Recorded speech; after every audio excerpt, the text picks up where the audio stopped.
Hello, everybody.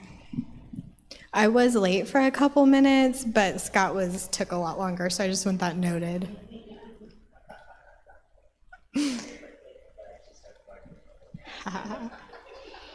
For those online that didn't hear that, he said he doesn't have a comeback because I'm the one with the microphone.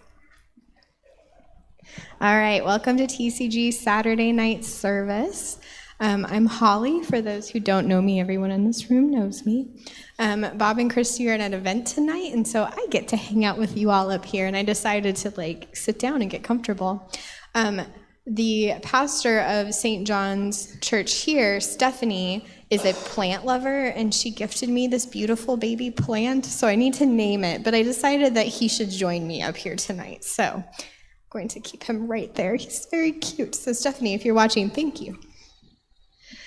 I just want to take a second, and I just want to start with inviting you all to just close your eyes if you feel safe to do that, and to take a deep breath.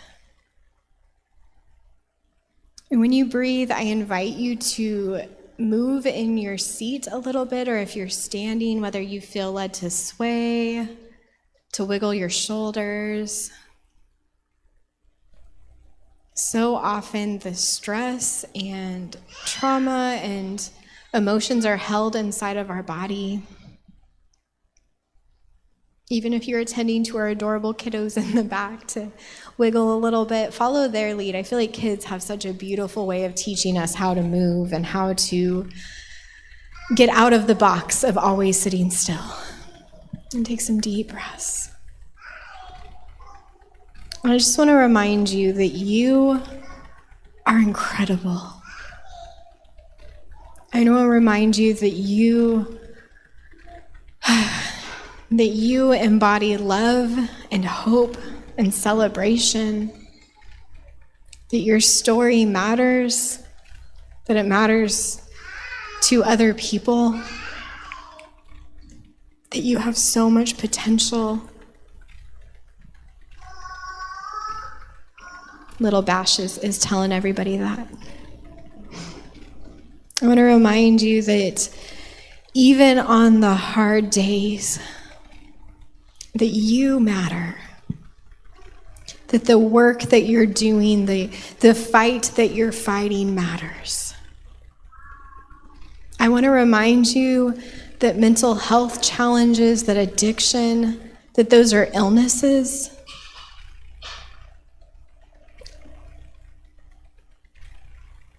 And that your fight matters. I want to remind you that the barriers and obstacles that you may be facing, that the challenges that you are facing, that the people who come against you and that you are facing, that they are big and they are valid, and it sucks, and I'm sorry, but I want to tell you that I'm proud of you. And I want to tell you thank you for fighting, and thank you for pushing through. Thank you for advocating. Thank you for speaking up. You are part of changing this world for good, and that matters. We're going to spend this little bit of time together, and I'm going to just take a couple more deep breaths and then open your eyes when it feels safe to do so.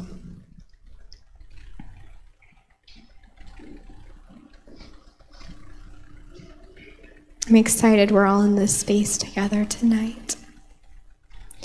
So we are entering into the month of December. I want to acknowledge today on a very wet and cold day that this month comes often with a lot of society and cultural excitements around a holiday coming up at the end of this month, and I just want to name some of us sit in this room and feel the energy of that and celebrate that. Casey literally is embodying a Christmas elf, and I love that. I also want to name that for many, the holiday season, and maybe not even the holiday, but the winter season is heavy, and that there are triggers this time of year, that there is deep emotions, and I want to name that, and I want to hold space for that. We are entering into a series the next few weeks, so traditionally, the Christian tradition, modern Christian tradition, kind of does a thing called Advent, and so we go through a couple of different themes that are very traditionally talked about around the Christmas message. And so we're going to talk about those in kind of a different way, a TCG perspective way. So this night I get to talk to you guys about hope. So, which I'm really excited about because hope is something that means a lot to me. So I want to start with a small conversation. So I know we're kind of sitting at some tables. If you guys may want to kind of like spin around somehow and get in a group. And I just want you to take a few minutes and talk together. What does hope mean to you? For those online, if you want to jump in the chat box, Scott is kind of moderating that.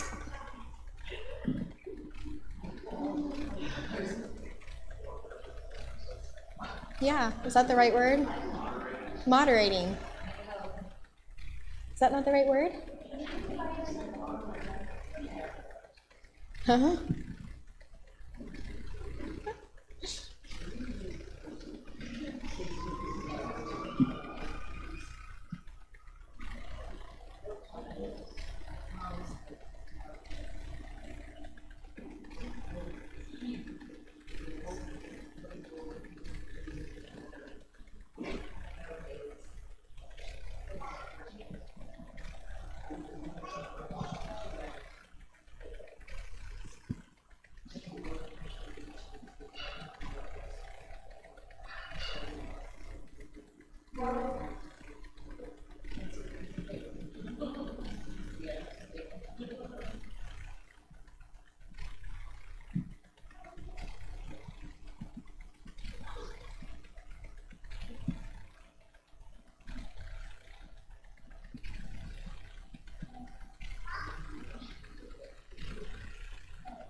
I'll give you one more minute.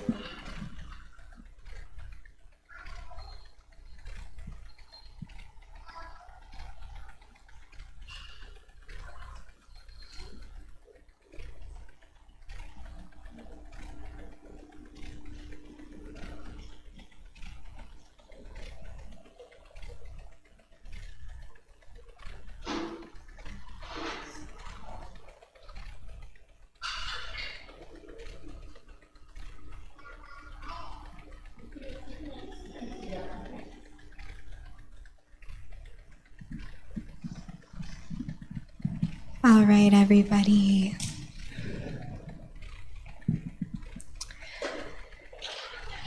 So I want you to kind of hold that for a moment, and there'll be some other questions I'll have you share, but I just want you to kind of hold on to that and just kind of process that, what you heard in your groups, what you shared.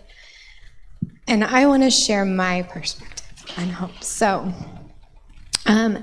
when I was growing up, I fell in love with poetry very young. So many of you know that that's one of my favorite ways of expression is I write poetry. I love to read poetry. And probably the first poem that I ever fell in love with that made me like fall in love with the art of poems is a poem by Emily Dickinson, and it's called Hope is a Thing with Feathers. And I'm not going to read the full poem to you, but I invite you to read it sometime if you want. But just the idea of that poem is really beautiful when you think about the idea that so often hope is a word that is used to describe light over dark. It's used to describe something that we cling to, that we reach for in the Christian tradition. We see it a lot talked about in a faith and religious context. Hi, Bash. Hi. And yet Emily Dickinson wrote this poem a long, long time ago that talks about how, hi, how's it going? That talked about how hope is a bird. And I love that. Like, if you know me, you know that I'm like giddy over that kind of stuff. But I want to tell you a story. When I was growing up, my parents moved me and my little sister. We moved into a house that my parents still live in at this time. And it was a 2-story home. And I had this big, beautiful bedroom window that looked out onto the mountain of Pikes Peak in Colorado. I always like to joke to people that I like grew up around real mountains, because Ozarks here are like, they're beautiful, but they're not the real mountains. But we had kind of an overhang, and my dad had hung little birdhouses outside of each of our windows. And so every spring, we would usually have a sweet little sparrow family, or little finch family, that would make that little birdhouse a home. And I remember being a kid and waking up, and the first thing I would think about was, how are the birds? And I would watch, and it would be the most beautiful experience to watch these little parent birds come in, and they would build these nests, and it was always fun to see what they would build their nests with. And I feel like that was maybe part of an awakening of earth love too, is because there were times you'd see them bring leaves and twigs and mud and things like that, and there were other times you'd see them bring things like yarn and cotton and stuff that had blown away in the wind. Sometimes they would bring things like plastic in, and you're like, oh my goodness, please don't use that, like that's got chemicals. But that's, the way that animals have adapted to our environment. So you'd watch them build this beautiful nest, and then you knew that when they started to lay their eggs, because they would alternate being inside the nest, keeping those little baby eggs warm. And I remember waking up and just like, have the babies hatched yet? Have they hatched? Have they hatched? And usually, hi, Bash. Yeah. He's helping me tonight. When those little babies would hatch, you would hear the tiniest little cheeps, and they were so precious. And I would get so excited when I would wait, and I would stay like a statue so that the mom and daddy birdie wouldn't be afraid of, or the parent birdie, I'm sorry, I don't mean to gender them. The parent birdie, I didn't want them to be afraid of me standing there, so I'd just be a statue staring, so they'd think that I was part of the window or something. And then they would come and go, and all of a sudden when they'd fly away, you'd see these teeny tiny little beaks, and you'd try to count them, how many little babies were in there. And they would grow, and they would grow, and they would grow. And literally every single morning I would wake up with this, how are the birds? How are the little birdies doing? What's our new thing we're gonna have? And eventually they would get so big that they would stick their little heads out of the birdhouse, which is my favorite. And I used to name them, and I would sit there and I'd be like, now Jerry, make sure that you let your sister Lily have a chance to have a bug, because you gotta share. And I'd have these conversations with these little birds. And then eventually they would start to fly, and it was really beautiful. Sometimes I would get to watch them jump out of the little house, and that was always really intimidating. And I always thought, how does parent birds watch this? They go to fly, I hope your wings are ready.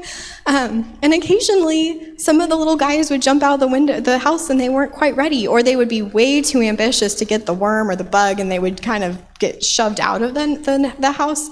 And so you would sometimes find these little tiny fluff balls that were on the ground that were too little to fly.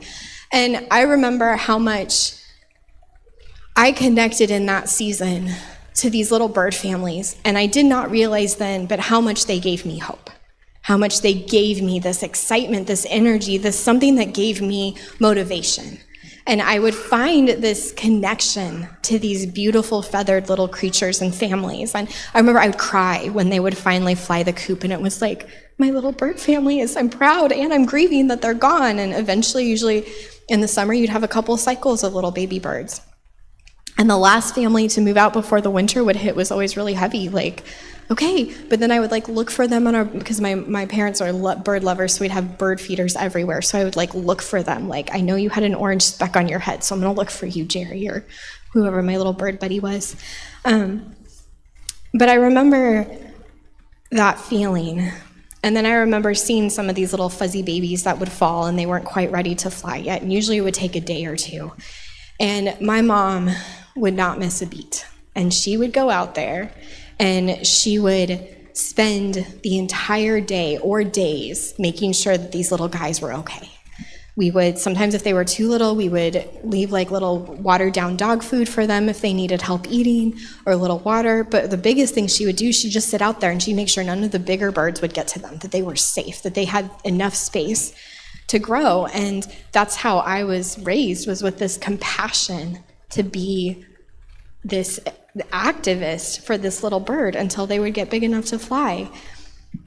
And I didn't realize it then, but I see now how what gave me so much hope that was in this very natural process of birds making their families and growing and keeping their species alive and populating the earth and doing all the good things they do for this earth. My mom saw that when there was a disconnect from what should naturally happen, my mom became the hope. And she would become the hope for this little bird that needed a little extra shelter, a little extra protection. And so when I read that poem now, I think of my mom, and I think of those little birds that got to fly and then have their own little birdie families, maybe the next spring in my bird house, and how they made it because of her, and how beautifully, how much of a beautiful message that is to us, that not only is hope something we experience, but that hope is active. And hope is something that we become and something that we are. Christian tradition spoke of a hope that had happened and then a hope that was our future. So I know when we talk about the Christmas story, we often talk about Jesus as the hope of the world. And Jesus came as a baby in a manger, and he came as this little person that then grew into a child and experienced the things that we experience in the human experience. Like he experienced grief and trauma and loss and pain and frustration and anger and hunger and thirst and all of these things that connected with us. And I remember learning about hope in the context of like, well, hope came in the manger. Hope came in the manger. But that did not alleviate the way that we feel. It did not alleviate our suffering. It brought hope into the world. And that's how I was always taught. But I often think not that is necessarily that the biblical writers who portrayed that experience of the story, they talked about what Jesus brought was hope, but I often wonder how much Jesus just reignited hope in us, and this reminder that we always have hope, that we can be the hope of the world. Hope is active and it is present.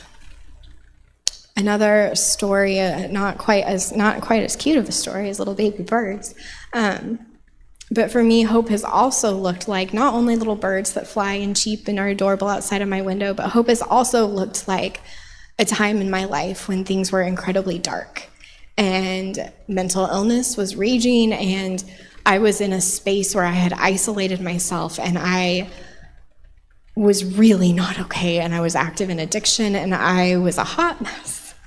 And the trauma and all those pieces spiraled me into a place of hopelessness that was so dark and so dense and so isolating. The only way out for me felt like taking my own life. And in that season, hope looked like people. And it looked like people that reached out. It looked like people who cared enough to listen. People who literally took me in and gave me shelter and gave me safety and made sure that I had time to rest, I had time to process, who pushed me towards resources that I needed, people who just didn't give up on me. Has anybody ever had someone be hope to you? I see a lot of head nods.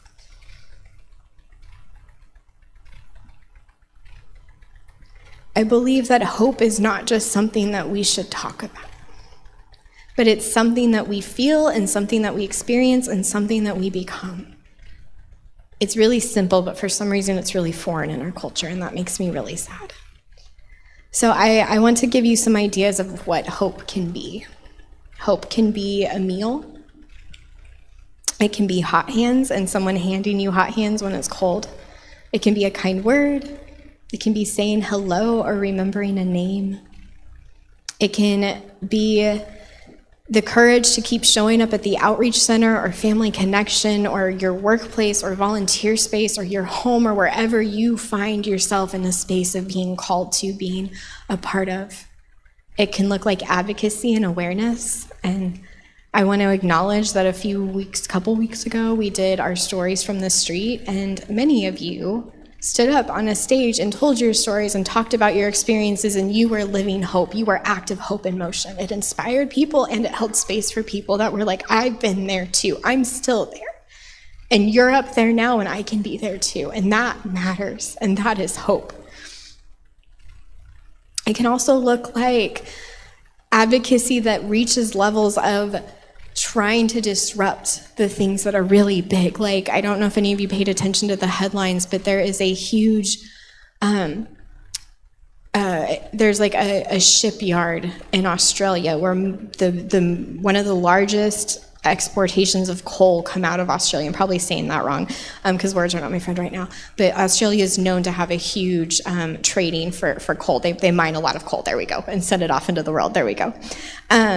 And that coal requires a lot of fossil fuels, and there's a lot of inaction in how much that is damaging our world, and that there's not a lot being done about that specific thing. And so there was a whole series of hundreds of kayakers, people who went out on kayakers and like floated in the middle of this shipyard so that the ships couldn't come and go. And they were there for like 48 hours or something really cool like that.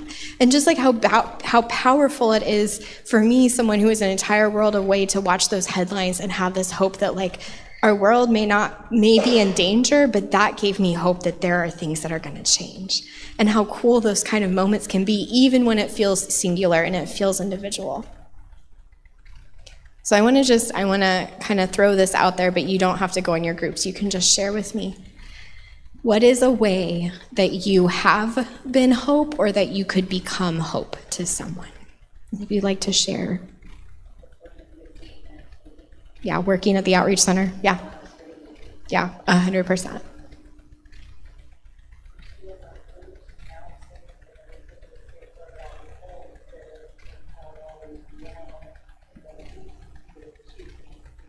Yeah, that's really powerful. Amber shared doing counseling and being part of AA and A groups and things like that to give hope to their kids, to their daughter.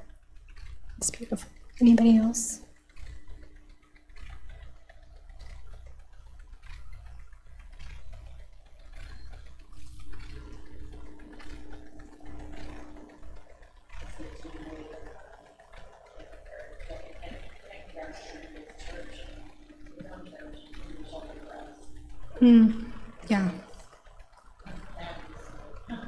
Yeah. Andy, I'm repeating so that anyone online can hear. Andy shared the church becoming a shelter and being hope in a building. What about anybody on the back row?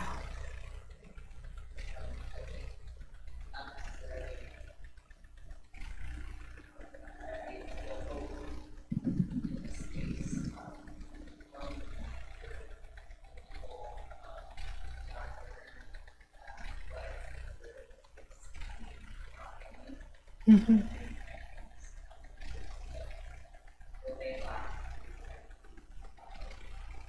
Mm. Mm. That's beautiful. Ruth shared the community in the space, being found family, and people being what they needed, basically. Hope is present. I don't know if any of you have ever felt this way, but I know that there are times when I've heard messages on hope and it felt really inaccessible to me. Or it felt like there was too much in the way of me being able to feel that hope. Hope is present and it is accessible. These are some things that hope can be. Of course, in true Holly fashion, it can be in nature, it can be a tree, it can be a sunrise, it can be leaves. I've shared this recently on our podcast, Flip Table Theology, if any of you listen. We talked about hope yesterday. And I've been finding a lot of hope in the dead leaves outside. And there's something really poetic about the fact that the trees, I used to think that trees losing their leaves was like the saddest thing in the world, and I would like cry about it and grieve for the tree. But the tree lets go of its leaves because the tree is entering a season of rest.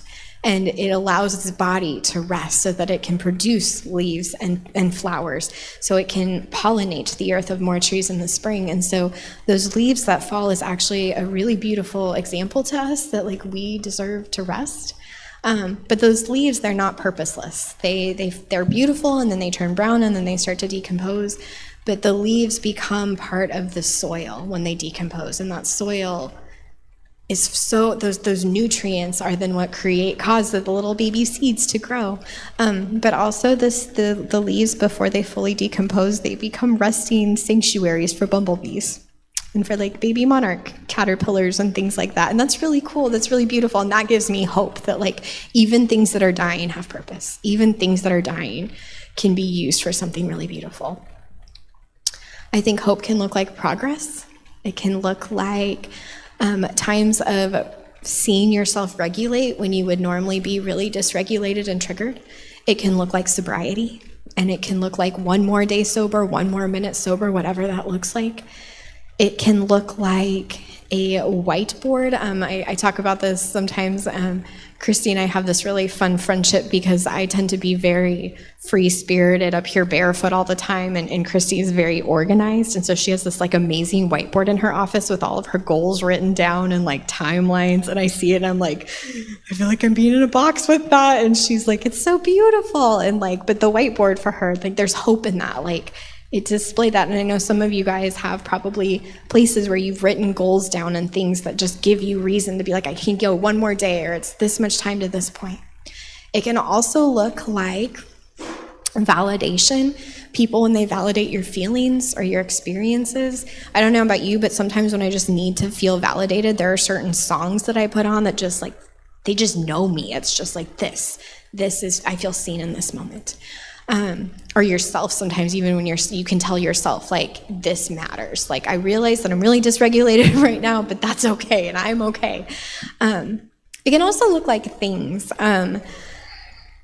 I spent a lot of Christmases struggling, but I have a really fond memory of Christmas decorations going up in my house, and it hasn't been till really recently that I've connected that. I had this cute little Christmas tree in my bedroom. My parents would always put a little tree in my room, and every Christmas I would get to fall asleep to the Christmas lights, and that was a really happy memory for me, having these really beautiful colored lights in my room. And I realize now the reason that I loved that so much was I was so scared of the dark, and I hated sleeping in the dark. And when Christmas would come around, I wouldn't sleep in the dark. I had this beautiful little Christmas tree, and those little Christmas lights, they gave me hope. And so I look forward to this time of year because I like the Christmas lights. In fact, we have Christmas lights on, hi Dash.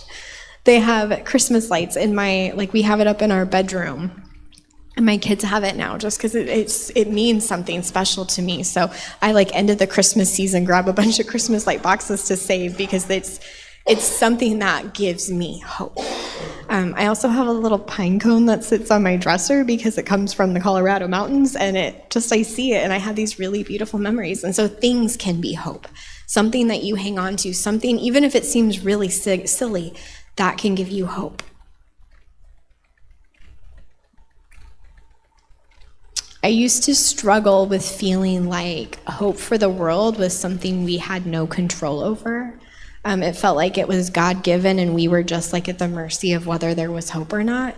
And I've come to a place of realizing that hope is not waiting for the world to get better. It's owning that we can make the world better. And I want to challenge you that as we're going into this season, there's probably a lot of combinations of emotions that are going to come out at play. A lot of us are struggling because it's getting cold, whether it's worry for people that we love that don't have a place to go, whether it is just seasonal depression and just feeling that we've had now 3 days of rainy, gloomy weather. And I know I've been a mess lately, and part of me knows if that sun were to come out, I would probably feel a little bit better. Some of it is just the season of the holidays, and there's a lot of triggers with that. And so I want to challenge you that while we go into the next few weeks, first of all, I want to validate whatever you're feeling. But next, I want to encourage you to look for the things that bring you hope. And when you see that thing or that person, I want you to see that as sacred. even if it's a pine cone, or even if it's a memory of birds that are outside your window, even if it's a piece of paper or something that's hanging up above your bed. Or it may be someone in your life who's not a part of your life at this moment for any given reason. I want you to acknowledge that, and I want you to think of that as sacred, and I want you to hold on to that and to not feel like that's silly, and to know that that's important and that matters. I also want to challenge you to find ways to be hope for someone else. It doesn't matter how much you have to give. I promise you, you are going to make a difference. You are making a difference, and the hope that you can be for someone else could change their life, or it could save their life. And so I would love to hear, if you go about your week, if you ever want to share that with me, I'd probably be all giddy about it and be like, oh, thanks for sharing hope with me. That made me happy. But I also just want to kind of end with a space and say, I know for myself that so many of you have given me hope in one way or another. And I tend to be a very relational person, and even when I get busy or things happen, I value people so much, and I value the impact that you've all had on my life. So I also want to end with a way and just say thank you. So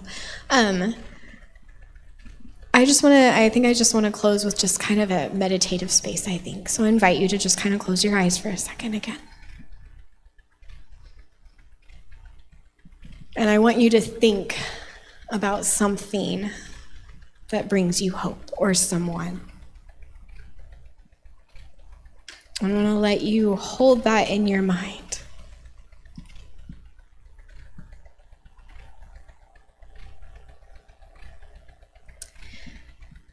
God, Creator, I want to thank you for these things that have these people, these memories that serve for us reminders to not give up, to keep doing the things that are hard. I believe that it is people like us that are bringing change and hope to this world, and people like Little Bash. I just want to speak over every person here, and I just hope for them that they find a way to cling to hope even when things get hard, and that they find a way to be the hope in this world. We love you as we enter this season. Remind us that it is okay to feel all the things that we're feeling, and to find our own ways to cling to things that are meaningful and good and light and love. In your name, amen. I invite you all to have more pizza, because we have a lot of pizza out there. Thanks for hanging out with me. You want to know what HOPE stands for?